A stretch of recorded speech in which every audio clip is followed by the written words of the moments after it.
Assalamualaikum warahmatullahi wabarakatuh. Melatih kesabaran memang berat dan terkadang pahit, namun buahnya sangat manis. Allah Subhanahu wa taala berfirman dalam surah Al-Baqarah ayat 153 yang berbunyi, Ya ayyuhallazina amanu sta'inu bis-sabri was-shalah innallaha ma'as-sabirin. Yang artinya, wahai orang-orang yang beriman, mohonlah pertolongan kepada Allah dengan sabar dan sholat. Sungguh, Allah beserta orang-orang yang bersabar. Dalam ayat tersebut, disebutkan bahwa Allah bersama orang-orang yang sabar. Apa yang lebih indah, apa yang lebih manis dari kebersamaan dengan Allah? Bahkan, dalam surat Al-Imran ayat 146, Allah berfirman, Wallahu yuhibbus sabirin. Dan Allah mencintai orang-orang yang sabar. Bukankah sungguh manis jika kita dicintai oleh Allah? Arti sabar, apa sebenarnya sabar itu? Dalam bahasa Arab, secara bahasa sabar berarti rodia, ridho. Mengikat, bertahan, menahan, dan dalam menghadapi sesuatu dalam ketenangan dan tanpa mengeluh. Tidak mudah untuk sabar, namun tentunya untuk mencapai tingkatan itu tidaklah mudah. Allah berfirman dalam surat Al-Baqarah ayat 45, Wasta'inu bis-sabri was-sholati wa innaha lakabiratun illa 'alal khashi'in. Artinya, dan mohonlah pertolongan kepada Allah dengan sabar dan sholat. Dan sholat itu sungguh berat, kecuali bagi orang-orang yang khusyuk. Mengapa berat? Karena sebagaimana arti bahasanya sendiri, dalam bersabar, kita harus mampu menahan diri dan bertahan dari hal-hal yang menggoda kita.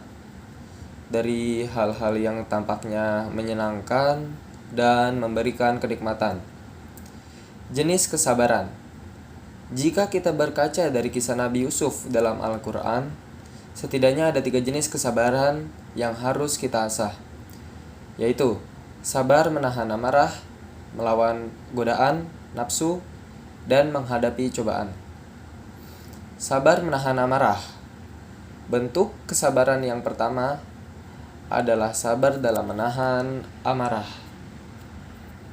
Saat Nabi Yakub, ayah Nabi Yusuf, menerima kabar bahwa Nabi Yusuf dimakan oleh serigala, yang ia katakan adalah fashabrun jamil. Hal ini terekam dalam surat Yusuf ayat 189 yang artinya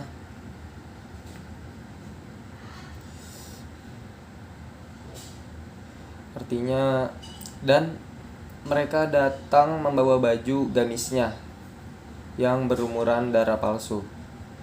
Dia Yakub berkata, sebenarnya hanya dirimu sendirilah yang memandang baik urusan itu, yang memandang buruk urusan itu, maka hanya bersabar itulah yang terbaik bagiku.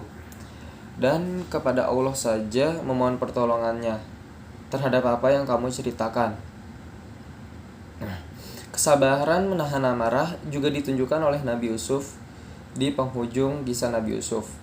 Saat Nabi Yusuf telah menjadi orang besar dan para saudaranya yang dahulu kini meminta maaf padanya, beliau tidak memarahi ataupun mencaci maki. Justru beliau berkata, sebagaimana terekam di dalam Al-Quran, yang artinya,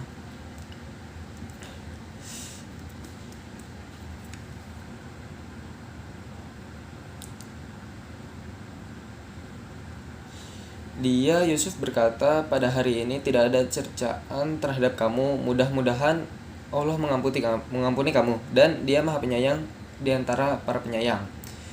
Quran Surat Yusuf ayat 92. Bayangkan, bukan hanya tidak mencela, beliau bahkan mendoakan dan menghibur saudara-saudaranya tersebut. Luar biasa tingkat kesabaran yang beliau tunjukkan. Dan sungguh tepat momentum Ramadan ini kita gunakan untuk lebih bersabar dalam menahan amarah. Dalam kitab Sahih Muslim, kita menemukan hadis Rasulullah SAW yang diriwayatkan oleh Abu Hurairah, yang berarti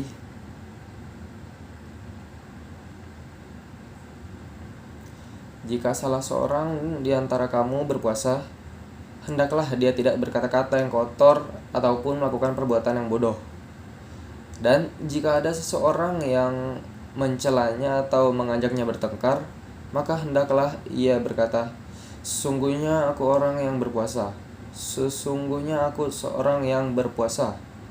Hadis riwayat Muslim. Tentu tidak mudah dan tidak ringan menahan amarah. Sabar melawan godaan nafsu. Yang kedua, kita harus sabar melawan godaan hawa nafsu.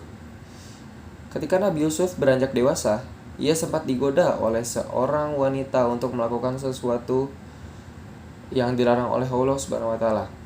Bagaimana sikap beliau? Beliau berlindung kepada Allah dan berlari menjauhi godaan itu. Dalam surat Yusuf ayat 23, Allah menceritakan kisah ini, yang artinya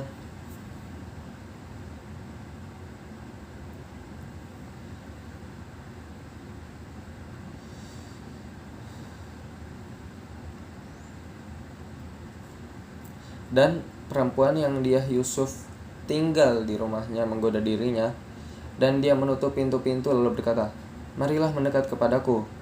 Yusuf berkata, aku berlindung kepada Allah, sungguh Tuanku telah memperlakukanku dengan baik. Sungguhnya orang yang zalim itu tidak akan beruntung. Sabar menghadapi cobaan. Yang ketiga, kita juga harus sabar dalam menghadapi musibah.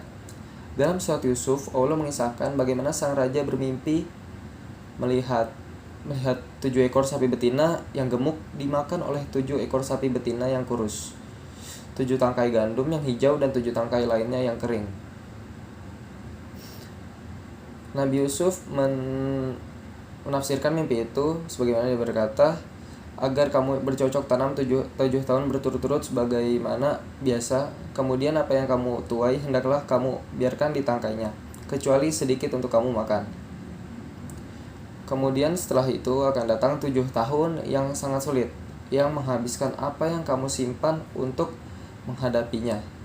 Tahun sulit, kecuali sedikit dari apa bibit gandum yang kamu simpan. Setelah itu akan datang tahun di mana manusia diberi hujan dengan cukup, dan pada masa itu mereka meremas anggur. Quran Surat Yusuf 47-49. Dapat kita lihat bahwa dengan kesabaran mereka akhirnya bisa melewati cobaan berupa masa-masa yang sulit.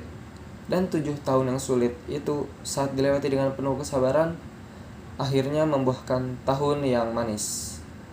Sekian ceramah dari saya. Apabila ada kesalahan, itu datang dari diri saya sendiri, dan apabila ada yang benar, itu datang dari Allah. Sekian, terima kasih. Kurang lebihnya mohon maaf. Wassalamualaikum warahmatullahi wabarakatuh.